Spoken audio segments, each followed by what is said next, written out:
Muchas gracias, general Walter Martos. Creo que el testimonio y el análisis que él nos ha comentado permite discernir algo que ha pasado en este país. Según las estadísticas, y esta es la única que voy a decir, aproximadamente 437 fallecidos por cada 100.000 habitantes en Perú, y nada menos que ocupa el primer lugar en el mundo. Y se entiende que eso sea así por lo que acaba de comentarnos el general, que a pesar de la encerrona que se dispuso, me imagino que también allí habría estado como componente para esa decisión la cultura que tenemos los peruanos. La informalidad económica lo dice mucho, que ahora creo que bordea el 80%, el de cómo somos. A pesar de ello, obviamente, ha habido desacato, ha habido desorden, y eso probablemente haya sido la causa para llegar a esa cifra.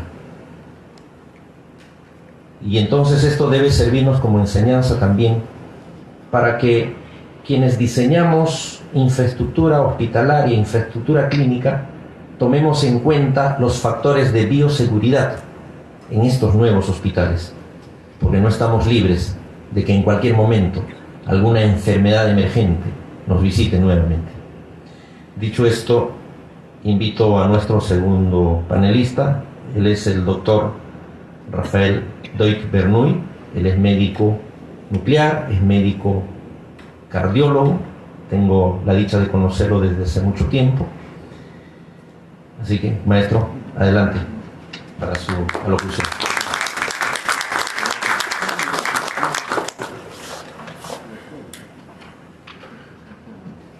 Buenas noches a todos. En primer lugar,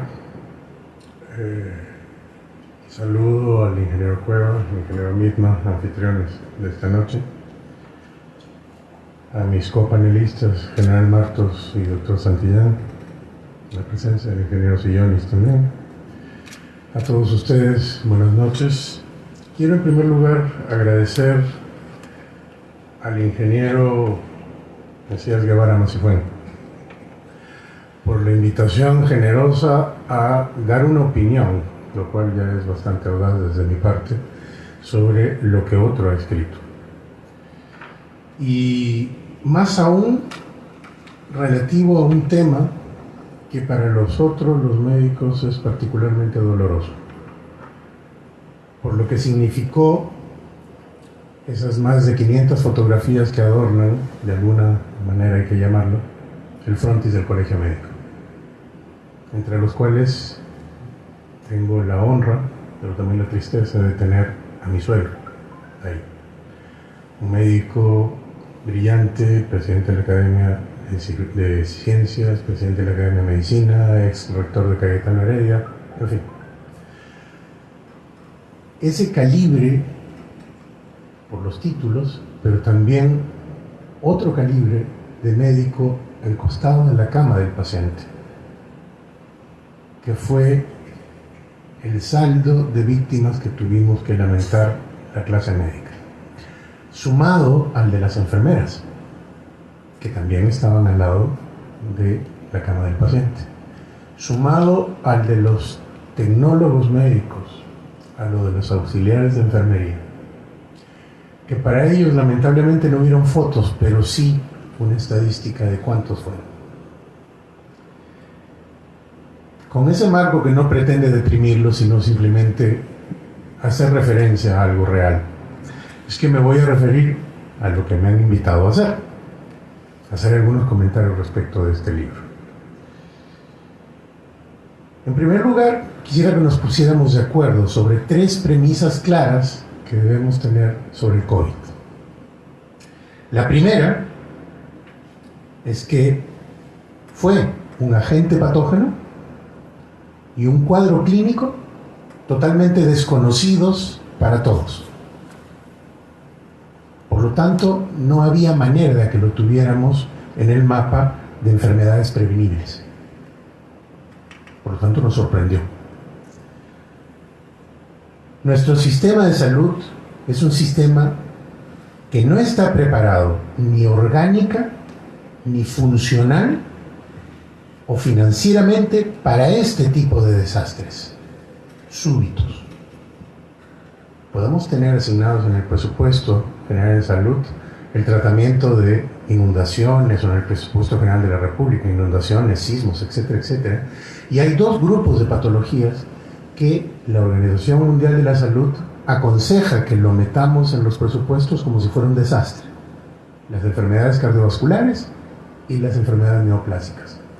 Pero en ningún punto aparecen estas súbitas pandemias, y que además, si lo sumamos a esta siguiente categoría, perdón, a esta siguiente premisa respecto del COVID, que era un agente patógeno con una muy alta velocidad de propagación y la posibilidad de desarrollar cuadros clínicos de compromiso orgánico severo. Ya lo han dicho. Si lo que mencionaban los chinos no era casualidad. Ellos ya tenían una experiencia previa, no solamente de este virus, sino de muchos otros anteriores, y la velocidad de propagación respecto de la respuesta del sistema de salud para atender a esos pacientes que pueden desarrollar cuadros graves es lo que termina rompiendo el sistema. Porque no hay la suficiente cantidad en condiciones normales de unidades de cuidados intensivos equipadas para dar terapia intensiva, y mucho menos personal para ello. Los sistemas de salud europeos se quebraron por eso. Tenían las camas, tenían los respiradores, pero no tenían ni los médicos ni las enfermeras. Y la tercera es, diríamos en positivo, el remarcable desarrollo de la investigación aplicada, que tuvo dos consecuencias. La primera, la obtención del genoma viral completo en casi 3 meses.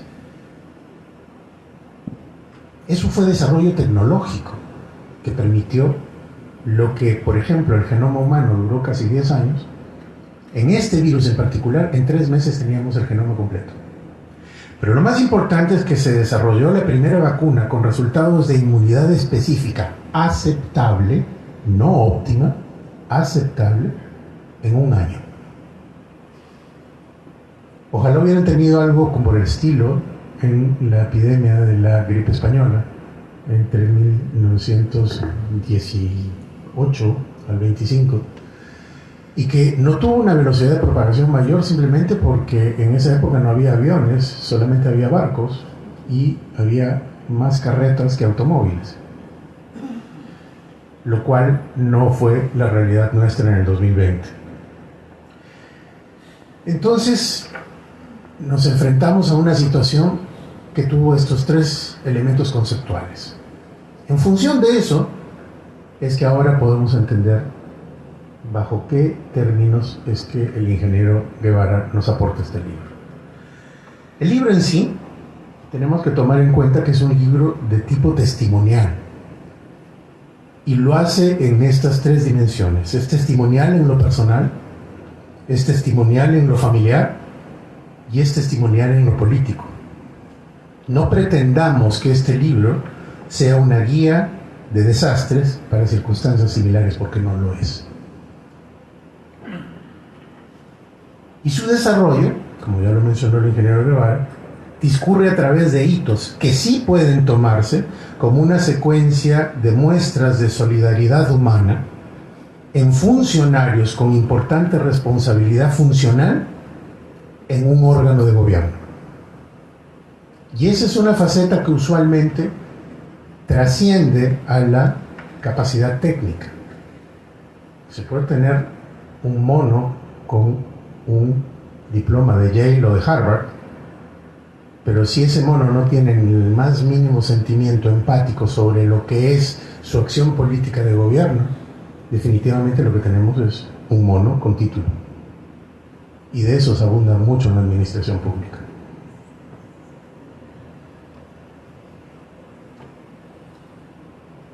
Otro factor, u otra suma de factores que generaron una gestión con resultados positivos en medio de la crisis sanitaria fueron, y ya se mencionó, el cerco regional, El cerco regional, esta cosa que no se sabía mucho cómo entenderla, es simplemente el cerco regional, pero entendido desde el punto de vista epidemiológico.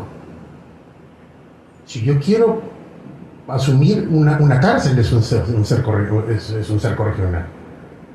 O sea, tengo totalmente enclaustrada una cantidad de gente, le bloqueo las líneas de salida o las de líneas de entrada y simplemente estoy cumpliendo el requisito de cerco regional. No, es cerco simplemente. Tenemos que entenderlo desde el punto epidemiológico para ese contexto regional que delimita una situación geográfica. La contención de la movilidad de la población y el control de la positividad de los casos en base al testeo rápido y confiable. Esa fue la virtud o el regalo que le dio Dios a Cajamarca a través de tener un laboratorio para pruebas moleculares antes de la pandemia y pudo implementar otro que le permitió detectar rápidamente los casos, no a través de pruebas rápidas que eran poco confiables, sino a través de pruebas moleculares. Y eso es lo que sirve para que podamos definir quiénes son los que eran positivos, aislarlos, la recomendación que hizo el general, o los chinos a través del general, aislarlos rápidamente y evitar el contagio sucesivo. Pero eso no se logra alegremente poniendo una tranca en una carretera y una toma de muestras 10 metros más allá. No. Para ello tiene que haber un concurso, tiene que haber un liderazgo para la convocatoria y para la ejecución de planes integrados entre fuerzas del orden, organizaciones populares, las rondas, y poder ejecutivo con respecto irrestricto del marco legal vigente durante la emergencia sanitaria. La palabra clave aquí es liderazgo.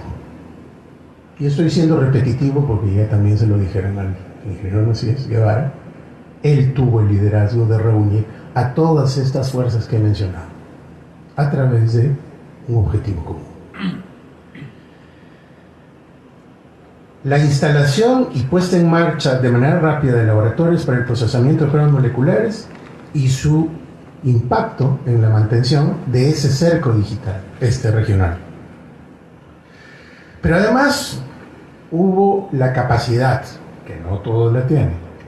Yo me consta que el ingeniero Sillón se ha agarrado a cabezazos más de una vez en el sur, tratando de convocar a la empresa privada, el capital privado. Llamémoslo la sensibilidad del sector privado a los problemas que nos aquejan a todos como país. Sí lo consiguió el ingeniero Guevara, haciendo que estas empresas no solamente tuvieran la sensibilidad de cuidar de su fuerza laboral y sus familias, sino que además tuvieran responsabilidad social, este tan manido término, responsabilidad social, pero sobre todo el ecosistema donde ellos actúan. Y ese ecosistema no es solamente la mina, no es solamente la agroindustria, es también las poblaciones aledañas, todo lo que significa la fauna, la flora, etcétera, que constituyen dónde es que yo ejerzo esa actividad empresarial.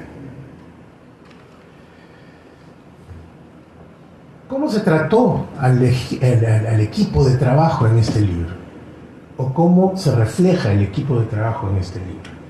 La publicación se ve enriquecida a su vez por el complemento testimonial de los colaboradores de la gestión del ingeniero Guevara y que aportan otros ángulos al abordaje de las consecuencias del problema sanitario. Porque ya no estamos hablando de las causas, estamos hablando de las consecuencias que este problema sanitario trajo, que iban desde lo muy técnico, como por ejemplo los problemas de educación, los problemas de transformación digital, la puesta en marcha de estos laboratorios moleculares que implicó participación de universidades, inclusive de municipalidades, etcétera, etcétera, hasta la dimensión humana, que es la parte que más me sobrecoge de este libro, la dimensión humana que enfrentó el equipo de la Dirección Ejecutiva de Salud Ambiental en la inhumación de los restos de los fallecidos por COVID. Es decir, esa sensibilidad más allá de la simple obligación sanitaria, sino de cuidar las formas con quien fallece, es parte de lo que nos vuelve diferentes al mono con título con el que he estado haciendo referencia previamente. Finalmente, como toda publicación testimonial, no puede estar exenta de la subjetividad de quien la escribe. Es parte intrínseca de ella. Por lo tanto, esta subjetividad está presente no solo en el autor principal, sino en todos los colaboradores que apoyan el texto. ¿Cuál es lo destacable de esta circunstancia, rescatando esa subjetividad? Es que esta subjetividad refleja la calidad humana del equipo de trabajo que rodeó al ingeniero Guevara, mostrando valores, compromiso y responsabilidad que explican largamente el resultado de la gestión de la emergencia sanitaria frente al gobierno regional de Cajamarca. Muchas gracias.